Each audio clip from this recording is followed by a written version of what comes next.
Greetings everyone. We continue our reading of Prabhuji's book, Bhakti Yoga, the Path of Love. Last time we discussed the study of the self, and today we continue with following paragraph. Prabhuji writes, "It is not my intention to convince anyone of anything. I neither offer a theology or philosophy, nor do I preach or teach. I simply think out loud. The echo of these words may lead you to the infinite space of peace, silence, love, existence, consciousness, and absolute bliss." In our talk today, I would like to focus our attention on three different portions of this paragraph. The very first one, where Prabhuji explained his intention.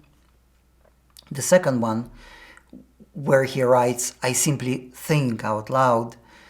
And the third one, when he writes the echo of these words. We will start with the intention. As Prabhuji writes here, "It is not my intention to convince anyone of anything."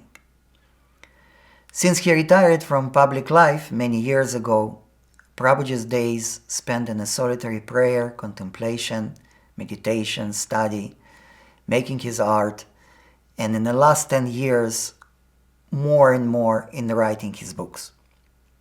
He often spent days completely immersed in his literary work, and we might ask ourselves if this is not his intention to convince anyone of anything, to convey something. He does not offer a theology or philosophy, he does not teach or preach.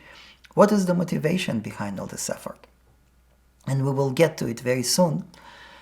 But in order to understand it better, I would like to analyze our own life and our own place and our own experience in society. And the way I see it, from the moment we come to this world, this sense, this experience of being a separate entity in a world, a certain subject in the world of objects, and a persona in society, is established very much and fortified by others. It's not by chance that the human beings defined as social and political animals. Others give us our name. They define in many ways our identity. They teach us about the world, about morality, and our early interactions with them build our psychological structure that often determine our entire life. We live for others. We are reflected in them. We try to excel. We try to become better. We try to become somebody. We need acknowledgement. We need admiration.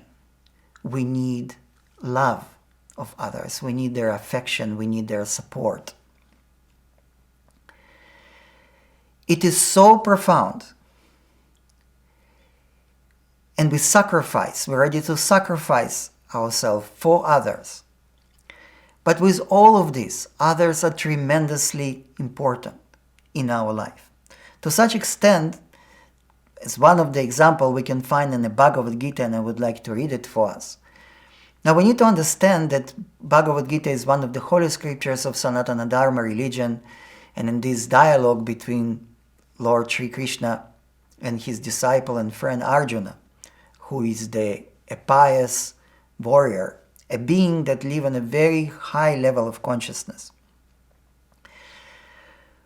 So this dialogue takes place on a battlefield of Kurukshetra, and in a very short, in just a few words, Arjuna faced in battle, and we spoke about it earlier in one of the talks. He faced in battle with his entire family, with his friends, with his teachers. and overwhelmed with compassion and grief, he talks to Krishna and brings different arguments. And one of the first things that he expresses is the following verse. It's the Bhagavad Gita, chapter 1, verse 32, and I will read the verse. Arjuna says, Kim no rajyena Govinda, kim bhogher jivitena va, yisham arte kankshitam no, rajyam bhogan sukhanicha. Arjuna said, O Govinda, of what avail to us our kingdom, happiness, or even life itself, when all those for whom we may desire them are now arrayed on this battlefield? To summarize these words, we live for others to fulfill ourselves. We feel that we need others in order to fulfill ourselves in this life. And as Arjuna say here, without them, life has no meaning. We shun solitude. We do not want to be alone. We need support of others. We shun solitude to such extent that in our society, solitary confinement considered to be one of the ways of torture, one of the worst punishments that one can receive. And now we go back to what Prabhuji writes, that it is not his intention to convince anyone of anything, and we spoke about motivation earlier. So Prabhuji has this lifelong practice to constantly examining his life and everything in it. And on a few occasions, he shared with us his inquiry into his motivation to do all this effort. And he told us that it is very important. Whatever we do in life, it's very important that we examine this, because we put so many efforts. We put hours and days of our life, and life is very short and very precious.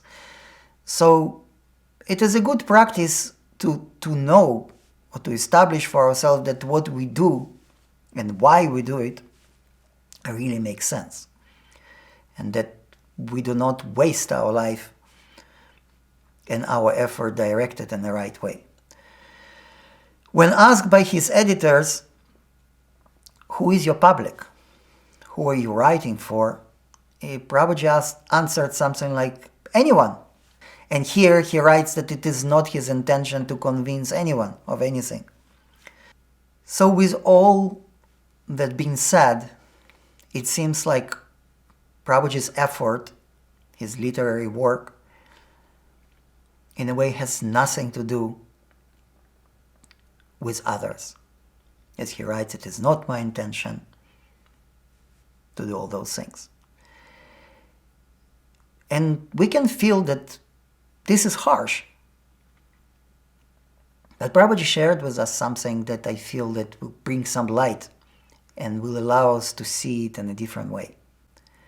He told us something like that in his solitude. In this thinking out loud, this is the second part that we wanted to discuss, and putting those thoughts on a paper,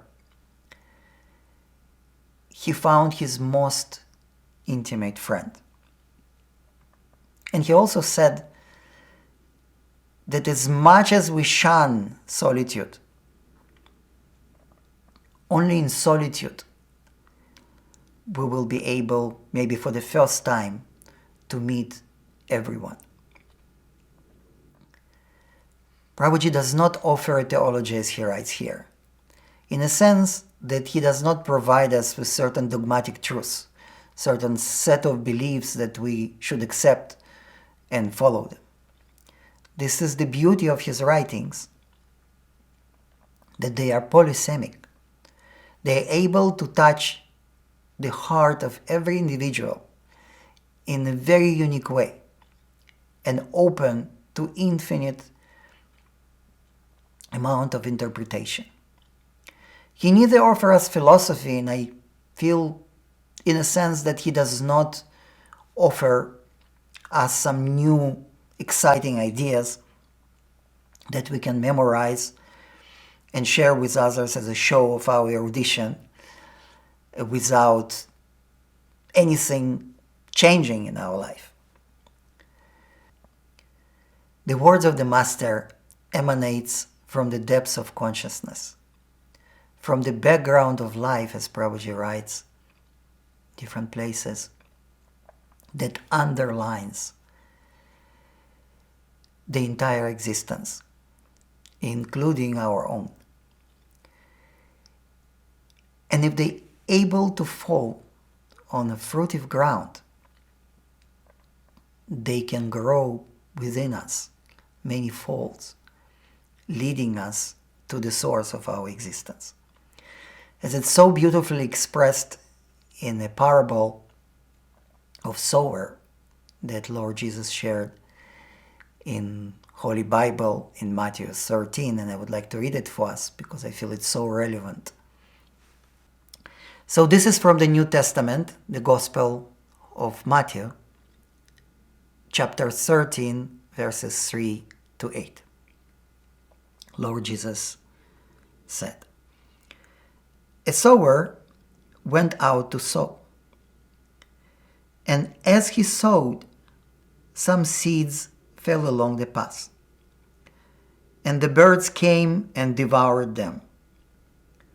Other seeds fell on a rocky ground, where they had not much soil.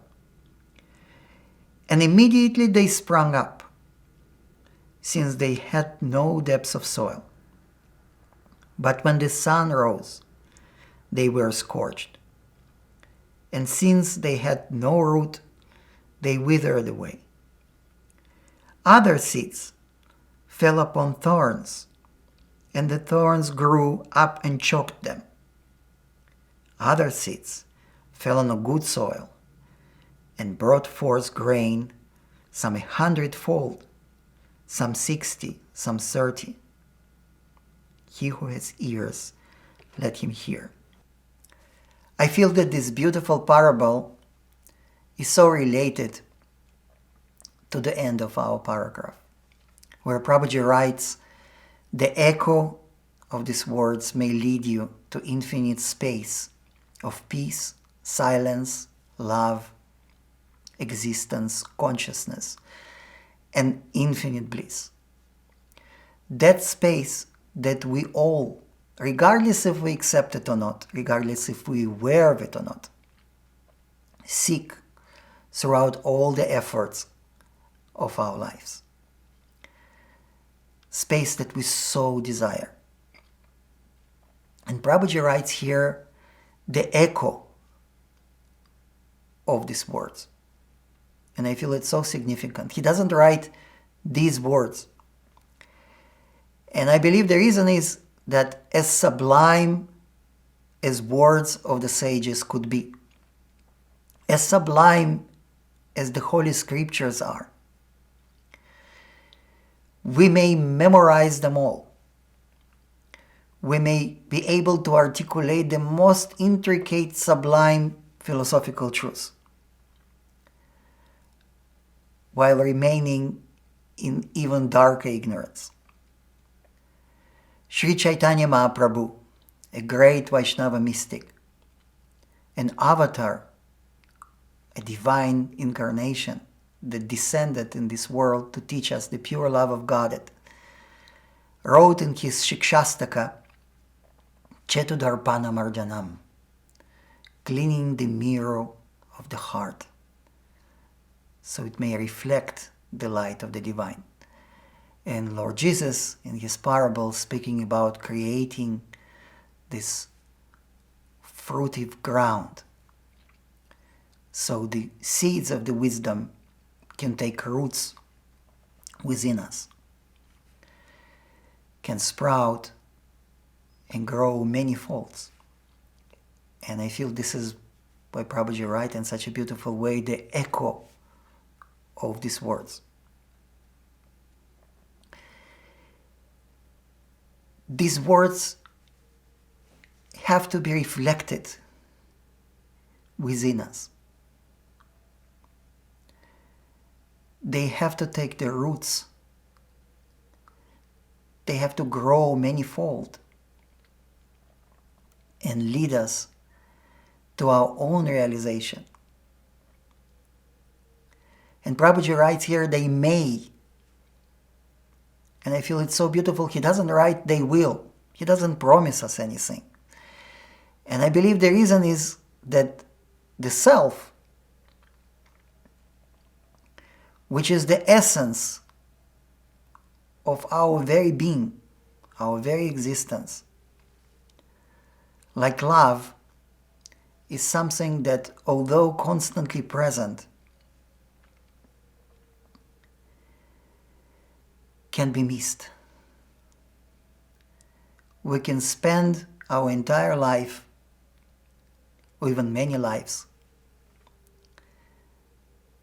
without ever being able to touch it. Jaya Prabhuji.